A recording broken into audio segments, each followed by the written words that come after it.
สบายดีพี่น้องไปไอ้คุณมากินข้าวพี่น้องเอ้ยสบายดี FC ของเบาบ่นำกันเบิดสุขสุคนพี่น้องโธ่กินข้าวนำกันเนาะแกงห้อยผู้ใดกว่าผู้ใดกว่าเด้อไอ้ฟังกว่านะจับเพชรจับมันยังสมัครเลยจะปวดสมัครกินเด้อกินเราอันนั้นไอแทไปดองขึ้นเรายังเมาอยู่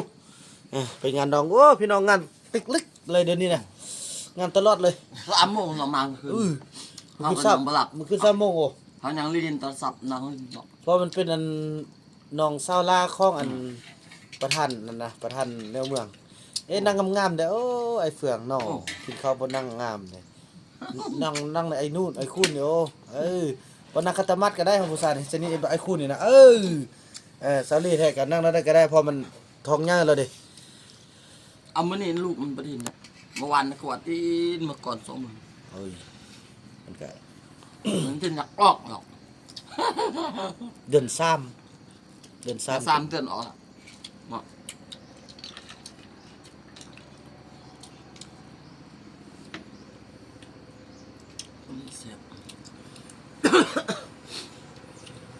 ไอ้บอกให้กินข้าวหนึ่งกินแล้วเนาะ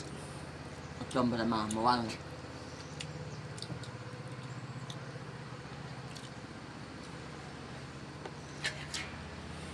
จอมมันเป็นคนนั้นแต่คนหนอกคือมันหวานแม่เท้ามีว่าเวลาเป็นคือพ่อหนอกมันเวลาเป็นคือพ่อหันมึงขึ้นไปเลาะเบิ้งตอนเราจะไปงานไปทำไม่ทำมีไปเที่ยวผู้บ่าวอยู่นู่นหมดไปคุ้มมือมันป่ะเมื่อคืนมันไปที่มันเว้นมันนอนฮอตประมาณ2 โมงมันลุกมันสอกข้าวกินเป็นคืนซาลี่ตอนนั้นเป็นเศร้าเนาะเป็นเจ้าน้องบ่ได้ไปเลิกทั้งนั้นเนาะบ่ไปเลยจะมาขึ้นว่ะนอนเลิกจะมาช่วยไปนี่เหรอเลิกขึ้นบ่ได้ไปทั้งนั้นเนี่ยเด้ออันนี้ไปโพสเนาะอันนี้ไปโพสคือพ่อเนี่ยคือพ่อเลยเนาะคือพ่อไปจะมาขึ้นเย็นถอนรับตามแม่เหรอ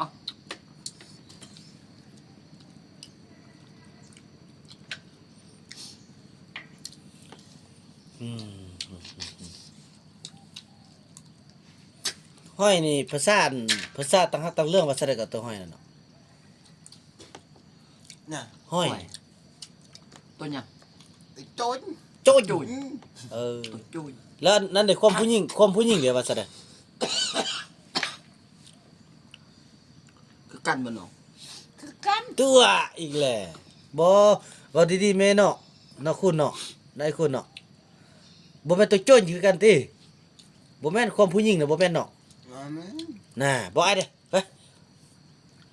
บ่แม่นแม่นไม่แต่ความผู้ชายโจนกูจ้นเหมือนของผู้ชายผู้หญิงว่าหอยเวิร์กหอยน้ำแท้บ่ตัวติบ่ตัวผู้ชายว่ากูจ้นของผู้ชายผู้หญิงว่าหอยเวิร์กหอยเวิร์กไอ้ติ๊กก่อนว่าคือเนาะวอลยึกกินก็ไอ้ติ๊กว่าวนี่คือขนาดไหนเอาติ๊กคือว่าผู้ไล่นี่คือว่าบ่ลำเว้าเนาะมันคิดตี้ซื่อแหละบัดติ๊กบัดมันเว้าแม่เว้าไม่จริงว่ะนี่เว้าจังเรื่องมันโห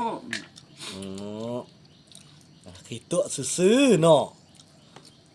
บัดใช่นี่ว่ากูโจนก็โจนเนาะผู้หญิงว่าหอยเวิร์กจุกเอากัดจุกเอาจบคือกูโจนหอยเวิร์กหอยกับหอยเวิร์กน้ำหอยน้ำนะห เอาลูก ปีกจูน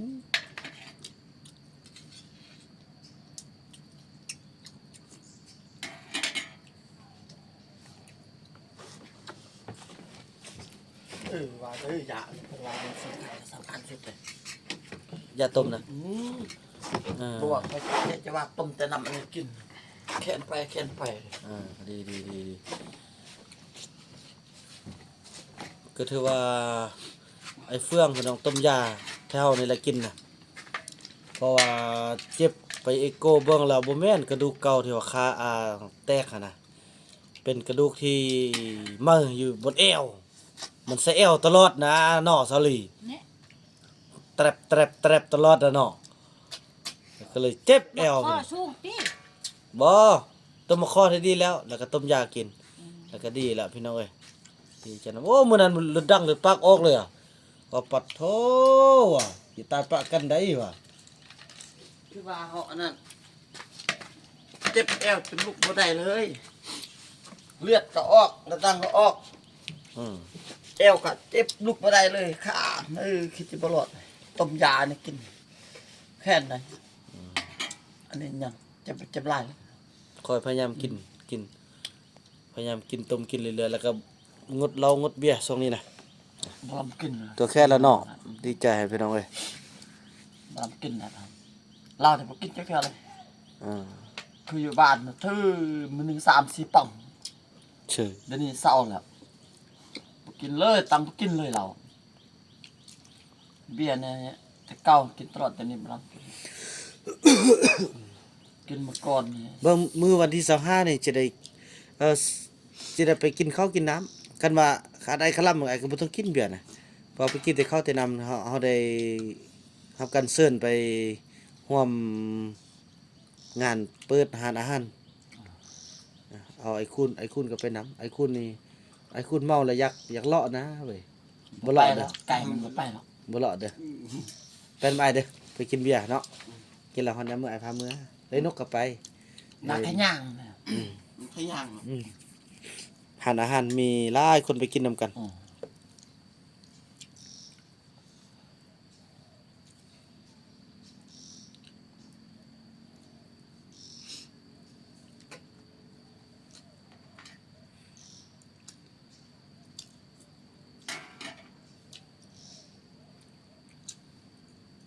เสื้อมันเปลี่ยนเด้อ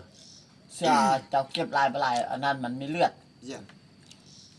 ไปซอกใจเอาเด้อเครื่อง มันแจ้เอาแล้ว เอาใจเอาละ ใจแล้วเอา แหน่แล้ว แต่ฮอด5หูพื้นบ่ ตัวเอาตัวงาม ทรงแด้เสื้อแด้เนาะ ช่วงกับช่วงพื้น ทรง2พื้น เอื้อยชงกับเอื้อยเชื่อหัน อีเพชรไปใจเอาหมดนุ่ง ถ้าแป้งยังเอาอันนี้อันนั้นสลายเนาะมันคือว่าดำทาลายพูดเล็บเลย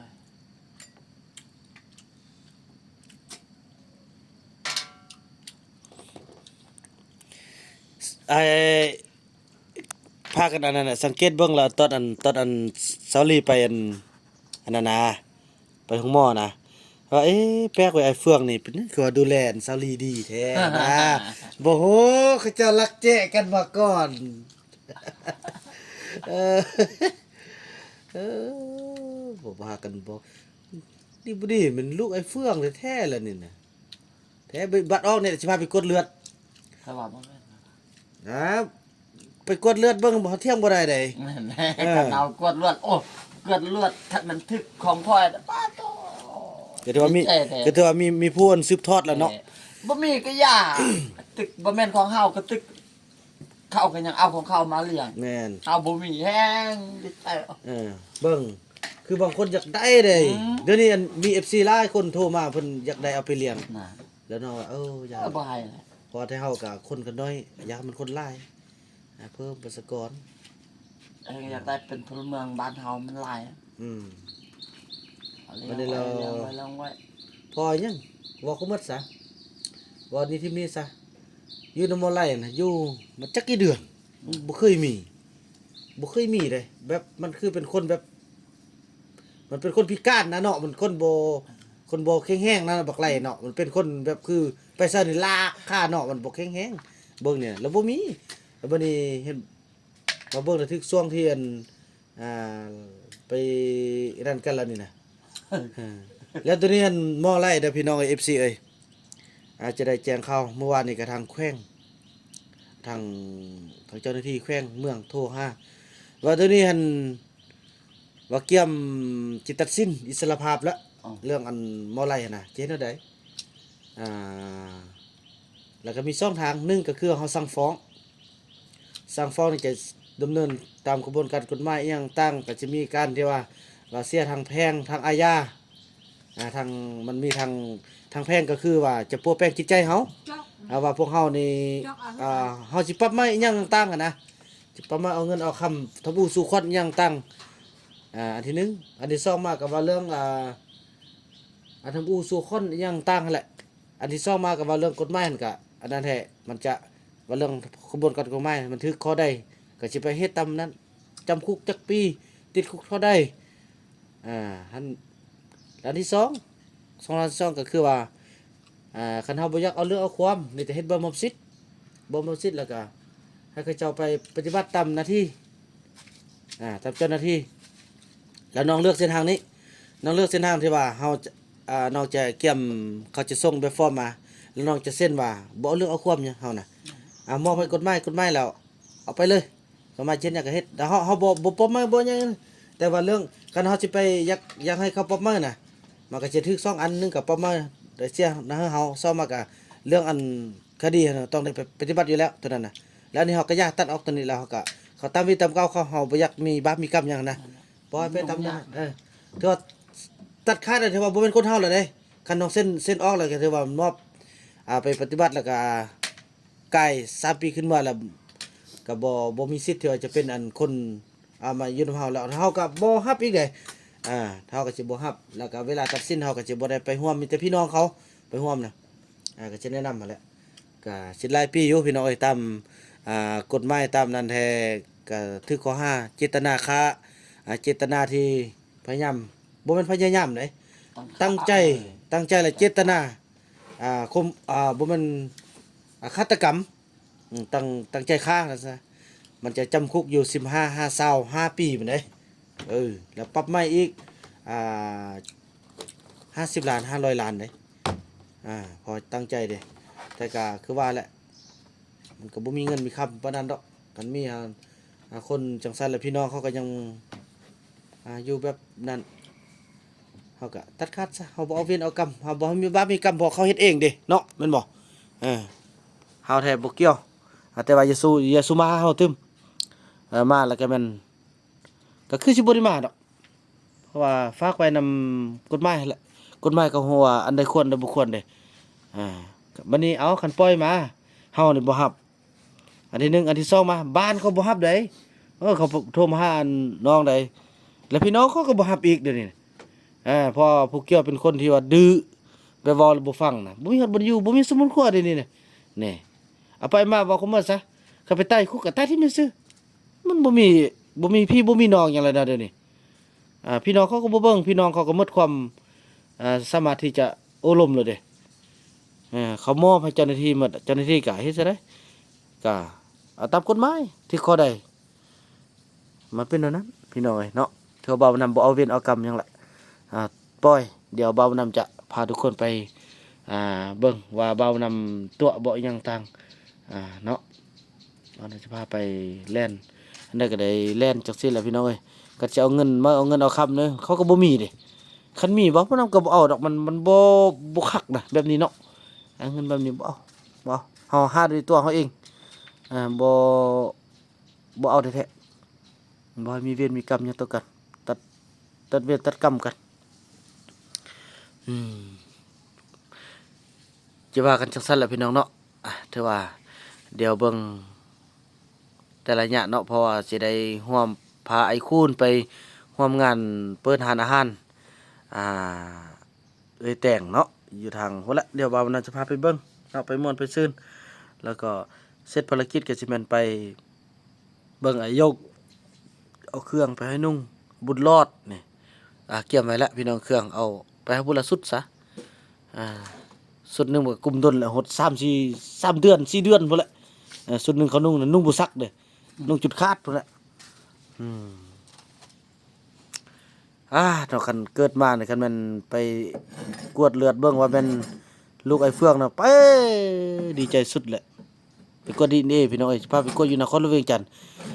อันนี้แท้ย่าแม่จันทลีคำมงซ่าเพิ่นจะเป็นอันผู้อันซัพพอร์ตละเรื่องกวดเพิ่นจะส่งเงินมาให้เพิ่นว่าเนาะพี่น้องเอ้ยรอลุ้นต่อไปขอบคุณทางย่าแม่หลายๆเนาะที่โทรว่าเป็นกำลังใจเพื่ออยากฮู้พี่น้องเอ้ยอยากฮู้ว่ามันลูกผู้ใดแท้น่ะแต่ว่าที่แน่ๆตอนนี้ก็คือว่าไปทางผู้หญิง 80% แล้วเนาะพี่น้องเอ้ยขอให้เป็นผู้หญิงซะทุกอย่างปกติแข็งแรงพี่น้องเอ้ยเนาะพยายามบำรุงน้องให้ได้กินอาหารการกินอย่างต่างพี่น้องคลิปนี้บ่าวบ่าวนำขออนุญาตจบคลิปกันซ้ำนี้ก่อนแล้วก็ว่ากันใหม่ในคลิปต่อไปเนาะคลิปนี้บ่าวบ่าวนำขอกล่าวคำว่าสบายดี